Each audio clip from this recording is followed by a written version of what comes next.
ఇక America president Donald Trump పక్కా business man మరోమారు తేలిపోయింది. ఇటీవల రష్యాతో దగ్గర కావడానికి అస్సలు కారణం ఇప్పుడు బహిర్గతమైంది.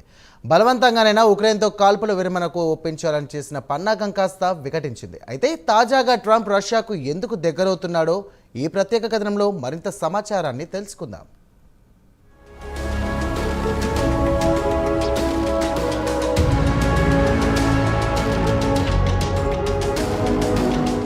అమెరికా ప్రెసిడెంట్ డొనాల్డ్ ట్రంప్ ఇటీవల కాలంలో అన్ని వివాదాస్పద నిర్ణయాలు తీసుకుంటున్నారు. రష్యా యుక్రెయిన్ యుద్ధం, అలాగే ఇజ్రాయెల్ హమాస్ మధ్య కాల్పుల విరమణ ఒప్పందంపై తీసుకున్న నిర్ణయాలు వివాదాస్పదంగా మారాయి. తాజాగా ఆయన రష్యాకు దగ్గరవుతున్నాడు. పుతిన్తో దోస్తానా చేయడానికి తహతహలాడుతున్నాడు. మరి దీనికి కారణం ఏమిటనే విషయం ఇప్పుడు తేటతెల్లమైంది. ఇక రష్యాలో చమురు, సహజ వాయువు పుష్కలంగా దొరుకుతుందన్న విషయం జగమెరిగిన సత్యం. అయితే నార్డ్ స్ట్రీమ్ 2 పేరుతో రష్యా నుంచి బాల్టిక్ సముద్రం ద్వారా జర్మనీకి పైప్ లైన్ వేసి గ్యాస్ సరఫరా చేయాలని లక్ష్యంగా పెట్టుకుంది రష్యా. ఈ గ్యాస్ పైప్ లైన్ వేయడానికి రష్యాకు చెందిన గాజ్ప్రోమ్తో పాటు యూరోపియన్కు చెందిన 5 కంపెనీలు షెల్, యూనిపర్, ఓఎంవి, ఎంజీ, వింటర్ షెల్ లాంటి కంపెనీలు బ్యాంకుల నుంచి రుణాలు తీసుకుని పైప్ లైన్ ప్రాజెక్టులో పెట్టుబడులు పెట్టాయి. కాగా ఈ ప్రాజెక్టు వ్యయం $11 బిలియన్ అయితే యూరోపియన్ కంపెనీల వాటా 50% వరకు ఉంది.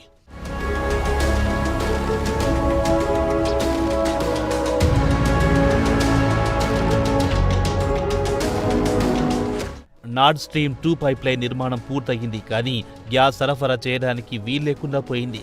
2022 ఫిబ్రవరి 24 నుంచి రష్యా యుక్రెయిన్పై యుద్ధం ప్రకటించింది. దీంతో యూరోపియన్ దేశాలు రష్యా నుంచి గ్యాస్ను తీసుకోమని తెగేసి చెప్పాయి. కాగా ఈ గ్యాస్ పైప్ లైన్ను రష్యా నుంచి జర్మనీ వరకు బాల్టిక్ సముద్రం గుండా మొత్తం 1234 కిలోమీటర్ల పొడవున గ్యాస్ పైప్ లైన్ వేశారు. రష్యా యుక్రెయిన్పై దండయాత్ర తర్వాత జర్మనీతో పాటు యూరోపియన్ యూనియన్కు చెందిన దేశాలు రష్యా నుంచి గ్యాస్ కొనుగోలు చేయరాదని ముక్త కంఠంతో నిర్ణయించాయి. యుక్రెయిన్తో యుద్ధం కారణంగా EU దేశాలతో పాటు అమెరికా కూడా పలు రకాల ఆర్థిక పరమైన కఠిన ఆంక్షలు రష్యాపై విధించాయి. దీంతో పైప్ లైన్ కోసం బిలియన్ల కొద్ది డాలర్లు ఖర్చు పెట్టినా పెద్దగా ప్రయోజనం లేకుండా పోయింది. అయితే నార్డ్ స్ట్రీమ్ 2తో పాటు నార్డ్ స్ట్రీమ్ 1 పైప్ లైన్ కూడా ఉంది. అయితే రష్యా యుక్రెయిన్ యుద్ధం ఒకవైపు కొనసాగుతుండగా మరోవైపు ఈ పైప్ లైన్ను 2022లో ధ్వంసం చేయడం జరిగింది. అయితే 2 పైప్ లైన్లలో ఒక పైప్ లైన్ ధ్వంసమైంది. మరో పైప్ లైన్కు ఎలాంటి నష్టం వాటిల్లలేదు.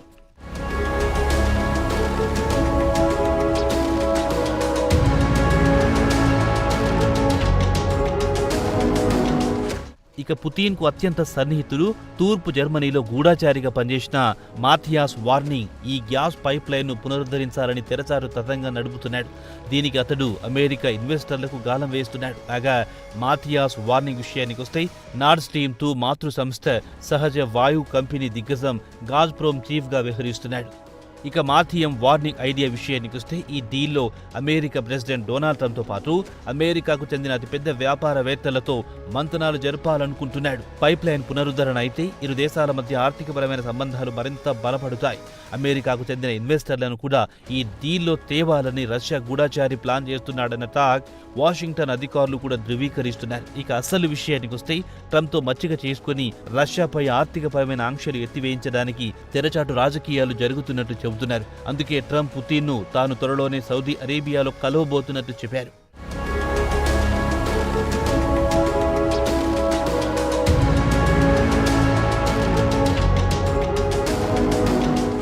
అయితే అమెరికా రష్యా మధ్య లోపాయికారి ఒప్పందం గురించి యూరోపియన్ యూనియన్ నాయకులకు కూడా తెలుసు.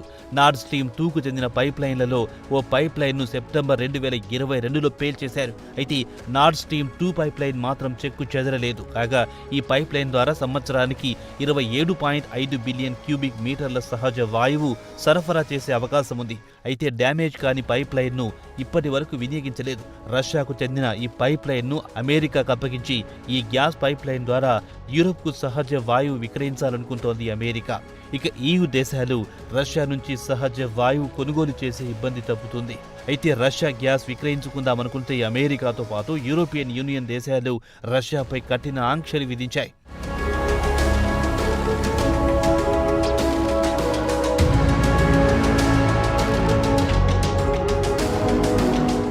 అయితే తాజాగా అమెరికాలో వినిపిస్తున్న టాక్ విషయానికి వస్తే ట్రంప్ అడ్మినిస్ట్రేషన్ వీలైనంత త్వరగా రష్యాతో ద్వైపాక్షిక చర్చలు జరిపి ఈ డీల్ను దక్కించుకోవాలనుకుంటోంది. అందుకే చర్చల సందర్భంగా ట్రంప్ ఇటు యూరోపియన్ యూనియన్తో పాటు ఉక్రెయిన్ నాయకులను దూరం పెడుతున్నాడు. అయితే యూరోపియన్ రాజకీయ నాయకులు మాత్రం ట్రంప్ పుతిన్తో రాసుకు బూసుకు తిరిగితే తమకే కాదు యూరోప్ ఖండం మొత్తానికి ప్రమాదం ముంచుకొచ్చినట్టు భావించాల్సిందేనని హెచ్చరిస్తున్నారు.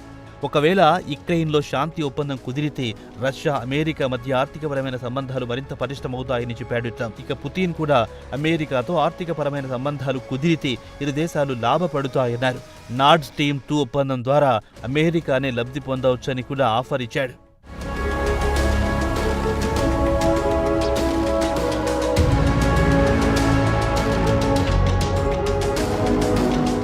ఉక్రెయిన్తో శాంతి ఒప్పందం కుదిరితే నార్డ్ స్ట్రీమ్ 2 ద్వారా పెద్ద ఎత్తున ప్రయోజనం పొందవచ్చునని రష్యా అమెరికాకు ఆఫర్ కూడా ఇచ్చింది. అమెరికా ప్రెసిడెంట్ డొనాల్డ్ ట్రంప్ తన మొదటి టర్మ్లో నార్డ్ స్ట్రీమ్ 2ను తీవ్రంగా వ్యతిరేకించారు.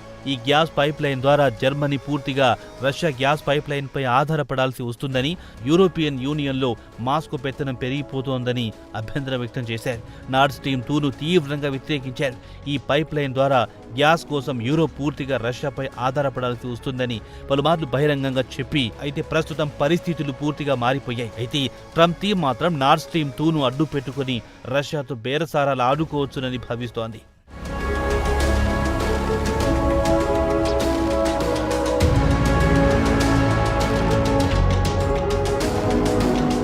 దీంతో ట్రంప్ నేరుగా ఉక్రెయిన్ రష్యా మధ్య శాంతి చర్చలకు అవసరం కంటే ఎక్కువ చొరవ తీసుకుంటున్నారు. యూరోపియన్ యూనియన్ ఉక్రెయిన్ నాయకుల అభ్యంతరాలు కూడా పక్కన పెట్టి నేరుగా రష్యాకు అనుకూల నిర్ణయాలు తీసుకుంటున్నారు. ఇప్పుడే చాలా మందికి ట్రంప్ పట్ల అనుమానాలు కూడా వచ్చాయి. ఏదో లోపాయికారి బేరసారాలు చేస్తున్నాడన్న టాక్ కూడా వినిపించింది. ప్రస్తుత సీన్ ఏమిటంటే నార్డ్ స్ట్రీమ్ 2ను రష్యా నుంచి అమెరికాకు చెందిన ఇన్వెస్టర్ కొనుగోలు చేస్తాడు. ఈ పైప్ లైన్ ద్వారానే రష్యా గ్యాస్ ను యూరోప్ కు ఎగుమతి చేస్తాడు. ప్రస్తుతం రష్యా గ్యాస్ ను యూరోప్ కొనుగోలు చేయడం లేదు. ఎల్ఎన్జీ కోసం యూరోప్ అమెరికాపైనే ఎక్కువగా ఆధారపడుతోంది. ప్రస్తుతం రష్యా సహజ వాయువుని అమెరికా ముద్ర వేసి యూరోప్ విక్రయించుకొని సొమ్ము చేసుకుంటుంది. కాగా పుతిన్కు అత్యంత సన్నిహితుడు మాథియాస్ వార్నింగ్ అమెరికాకు చెందిన అతిపెద్ద వ్యాపారవేత్తలతో మాట్లాడి ట్రంప్ అడ్మినిస్ట్రేషన్కు చెందిన ఉన్నతాధికారులతో ఈ విషయం ట్రంప్ చెవిన వేసినట్లు చెబుతున్నారు. దీన్ని బట్టి చూస్తే పుతిన్ కూడా ఉక్రెయిన్తో యుద్ధం చేసి బాగా అలిసిపోయినట్టున్నాడు. యుద్ధానికి త్వరలో ముగింపు పలకాలని, అమెరికా రష్యాల మధ్య ఆర్థికపరమైన సంబంధాలు బలోపేతం చేసుకోవాలని దిశగా పుతిన్ పావులు కదుపుతున్నాడన్న ఊహాగానాలు కూడా వెల్లువెత్తుతున్నాయి. దీనిపై ట్రంప్ వివరణ ఇస్తే కానీ వాస్తవాలు తేటతెల్లం కావు. అప్పటి వరకు వేచి చూడాల్సిందే.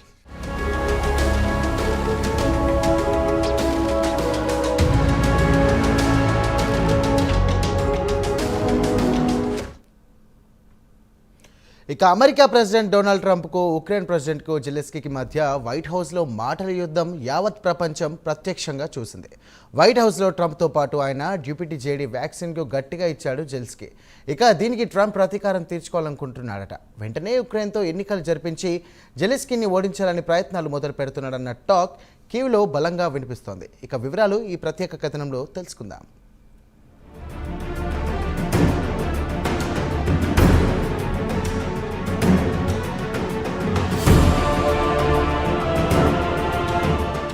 ఉక్రెయిన్ ప్రెసిడెంట్ జెలెన్స్కీ గత శుక్రవారం నాడు వైట్ హౌస్లో అమెరికా ప్రెసిడెంట్కు ధీటుగా సమాధానం ఇవ్వడం యావత్ ప్రపంచాన్ని ఆశ్చర్యానికి గురి చేసింది. ప్రపంచ నాయకులు సైతం ఆశ్చర్యపోయారు. కాగా జెలెన్స్కీ తమ దేశంలో అత్యంత విలువైన ఖనిజాలు అమెరికాకు రాసిద్దామని వెళ్ళాడు. దీనికి బదులు జెలెన్స్కీ కోరింది తమకు మద్దతు యథాతథంగా కొనసాగించాలన్నాడు. దీనికి ట్రంప్ ససేమిరా అన్నాడు. అటు తర్వాత మాట పెరిగి చర్చలు అర్ధాంతరంగా ముగిశాయి. అయితే అక్కడ జరిగిన పరిణామాలు ఒక విధంగా జెలెన్స్కీ కూడా ముందుగా ఊహించి ఉండాడు. ట్రంప్తో పాటు ఆయన డిప్యూటీ జేడీ వాన్స్ కూడా టీవీ కెమెరాల ముందు తమను అగౌరవపరుస్తున్నావంటూ జెలెన్స్కీపై మండిపడ్డాడు. ఇక వైట్ హౌస్ లో ఇంత పెద్ద ఎత్తున దుమారం చెలరేగిన తర్వాత ట్రంప్ ప్రెసిడెంట్ గా ఉన్నంతకాలం జెలెన్స్కీ వాషింగ్టన్ లో అడుగుపెట్టే అవకాశం లేదు. ఇక ట్రంప్ ముందున్న ఆప్షన్స్ విషయానికి వస్తే రాబోయే వారాల్లో కానీ నెలల్లో కానీ ఒకవేళ ఉక్రెయిన్ శాంతి కావాలని కోరుకుంటే మాత్రం రష్యాకు అనుకూలంగా నిర్ణయాలు తీసుకుంటాడు.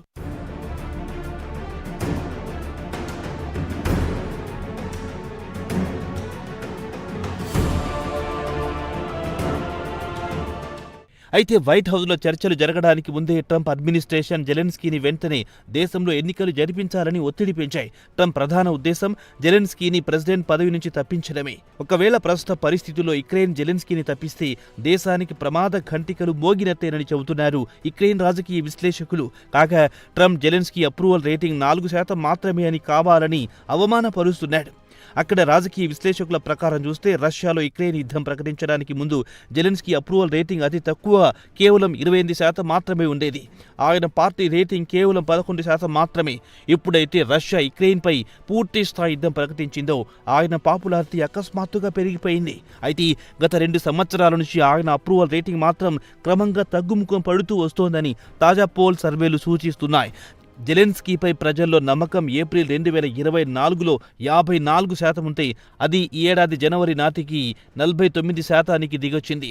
ట్రంప్ చెప్పినట్టు 4% మాత్రం కానే కాదు. అయితే 2022లో ఆయన అప్రూవల్ రేటింగ్ 90% అంత మాత్రం లేదని ఖచ్చితంగా చెప్పొచ్చు.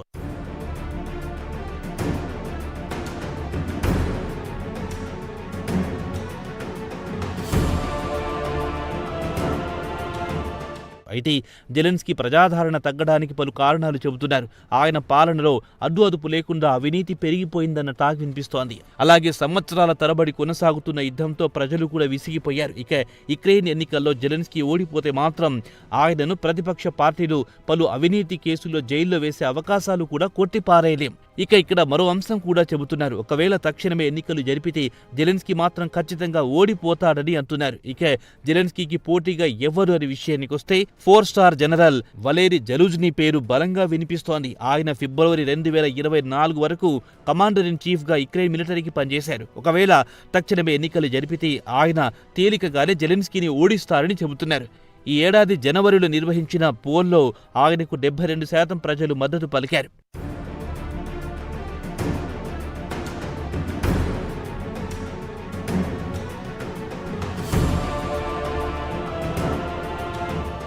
ఇక యుద్ధంలో రష్యాను సరిగ్గా ఎదుర్కోలేకపోయినందుకు 2023లో జెలెన్స్కీ కమాండర్ ఇన్ చీఫ్ పదవి నుంచి ఆయనను తప్పించాడు. అందుకే ఆయన పాపులారిటీ బాగా పెరిగిందన్న టాక్ కూడా వినిపిస్తోంది. వెంటనే అతన్ని జెలెన్స్కీ బ్రిటన్లో యుక్రెయిన్ రాయబారిగా పంపించాడు. ప్రస్తుతం ఆయన బ్రిటన్లో అదే పదవిలో కొనసాగుతున్నాడు. ప్రస్తుతానికి అతను మాత్రం ప్రెసిడెన్షియల్ రేస్లో ఉన్నారని మాత్రం ఎక్కడా ప్రకటించలేదు. అయితే చివరి నిమిషంలో మనసు మార్చుకోవడన్న గ్యారంటీ కూడా లేదు. ఒకవేళ వాలేరీ జలూజ్నీ పోటీ చేయడానికి ఆసక్తి కనబరచకపోతే